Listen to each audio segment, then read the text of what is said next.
नमः। हरिः ओम्।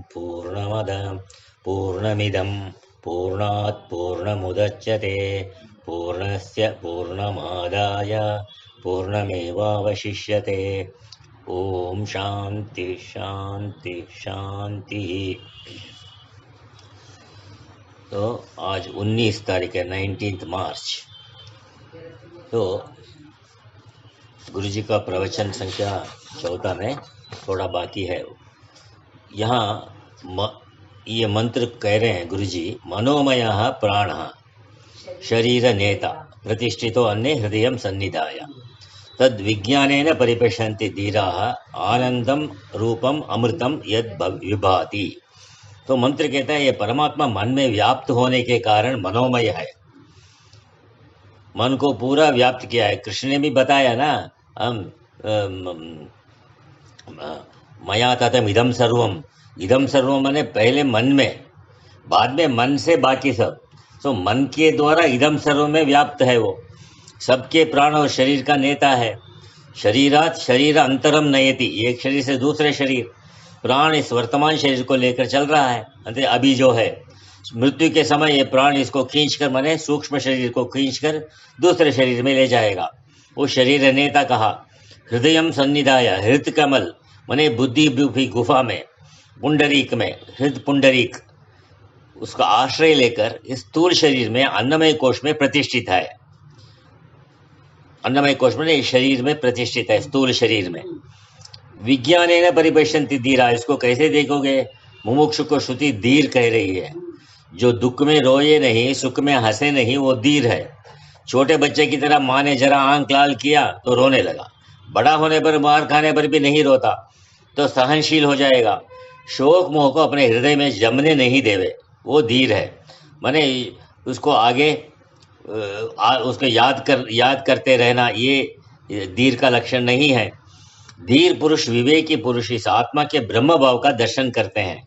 आकाश के समान सर्वत्र प्रकाशित ये ब्रह्म ही इस विश्व का आधार है।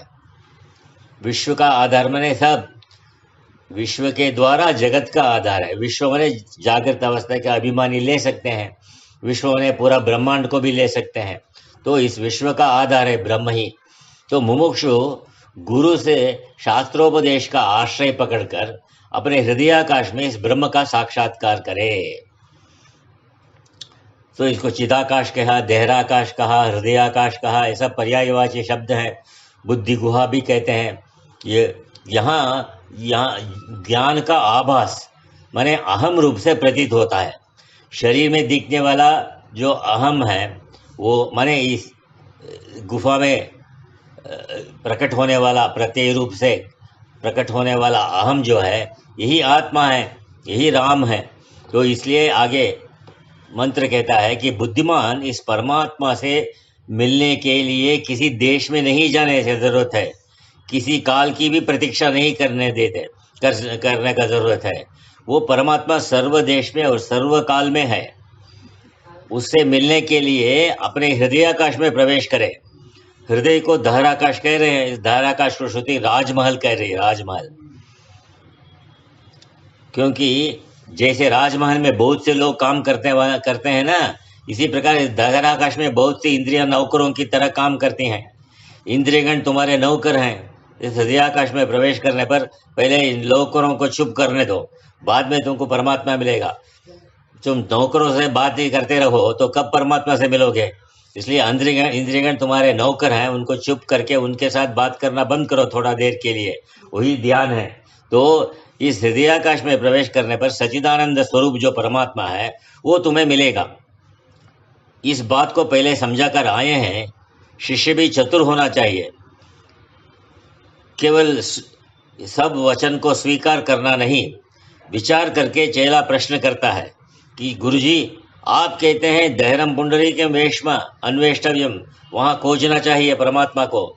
तो देहराकाश को राजमहल की तरह भी कहते हैं, प्रवेश करो उसमें कहते हैं कि तो वहाँ किसकी जिज्ञासा करें, किसकी खोज करें, किसकी अन्वेषण करें? गुरुजी हृदय के अंदर तो कुछ दिखता ही नहीं। अपने अनुभव से समझो। जैसे आंख बंद करके ध्यान में बैठा तो मालूम पड़ता है कि वहाँ शून्य है। तो धर पुंडरीक न किंचित विद्यते, वहां कुछ भी मालूम नहीं पड़ता, ऐसा शिष्य पूछता है तो किसकी हम खोज करें? तो तत्ववेत्ता के पास जाकर उसको जानने की इच्छा करो, वहां तो कुछ भी नहीं है। जिज्ञासु शिष्य जब इस प्रकार प्रश्न करने पर तब ब्रह्मवेत्ता गुरु उस ब्रह्म का उपदेश करे।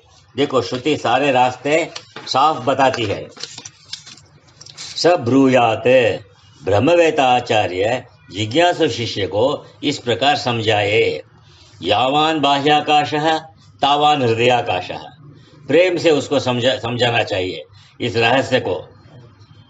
जैसे जितना व्यापक है बाह्याकाश है, बाहर का आकाश है, माने बाहर का आकाश माने कब है? तुम जब स्वप्न में और जागृत अवस्था में तुम देखते हो उसको बाह्याकाश कहते हैं।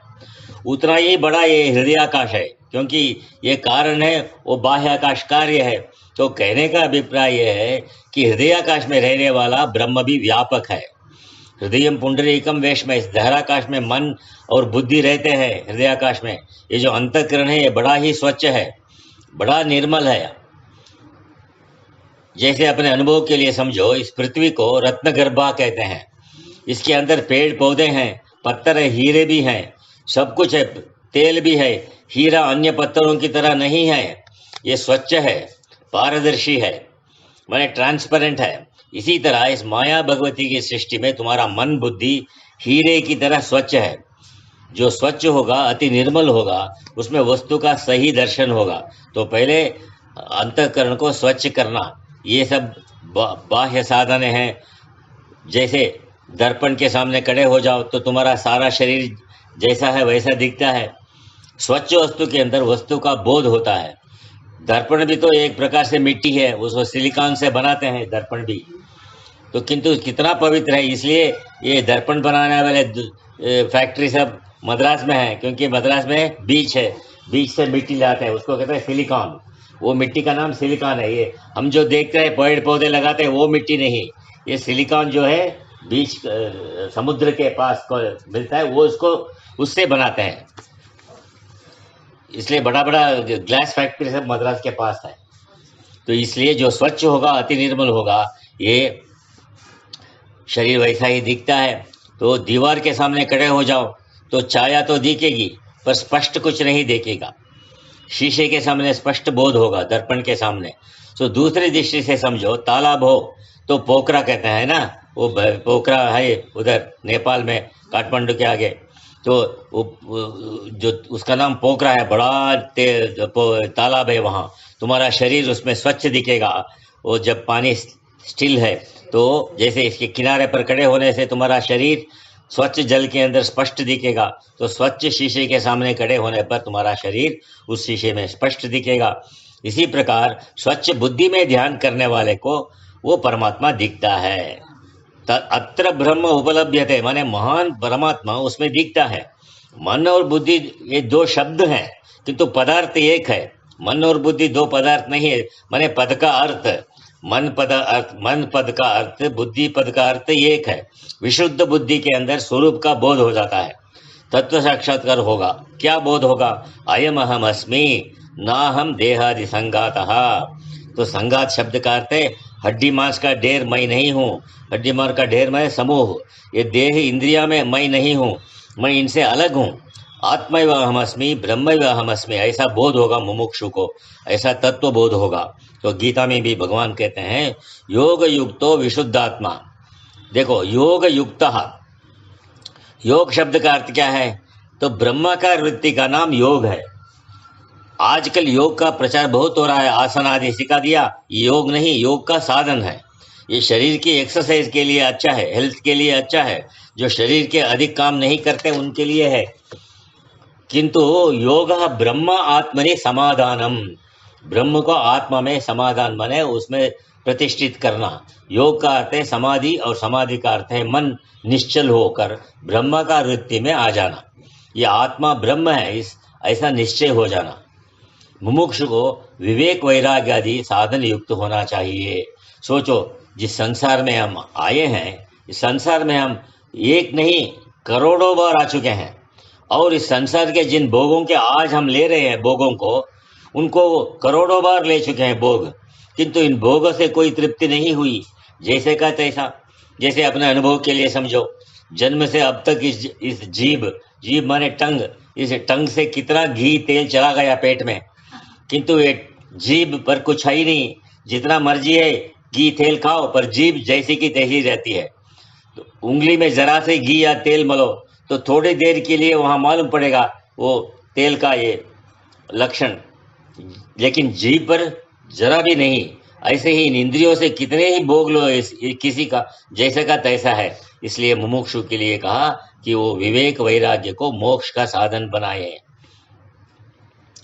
तो भाग्य से पति पत्नी बेटा बेटी बने हैं तो एक दूसरे की आत्मा का उत्कर्ष करो, उत्थान करो। मिलने का अभिप्राय यह है कि एक दूसरे की आत्मा का उत्कर्ष करो।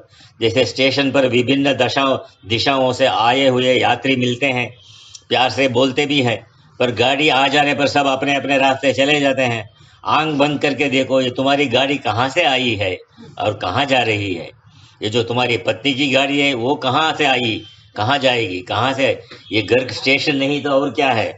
ये सब स्टेशन के हम लोग मुसाफिर, ट्रैवलर्स हैं, किंतु प्यारे मुसाफिर हैं। अगर हम एक दूसरे के आत्मा को मोक्ष की ओर उठाते हैं तो प्यारे मुसाफिर हैं। अगर एक दूसरे के आत्मा को ऊपर नहीं उठाते तो कुएं में ही गिराते हैं, तो प्यारे कहीं कहाँ कैसे हो जाते हैं। इसलिए दुश्मन से भी खराब है। दुश्मन तो एक बार मारता है, पर ये भोग अनंत बार मारते हैं। इसलिए विवेकशील मुमुक्षु को इस प्रकार समझना चाहिए। ओम पूर्णमद पूर्णमिदं पूर्णात् पूर्णमुदच्यते पूर्णस्य पूर्णमादाय पूर्णमेवावशिष्यते। ओम शांति शांति शांति।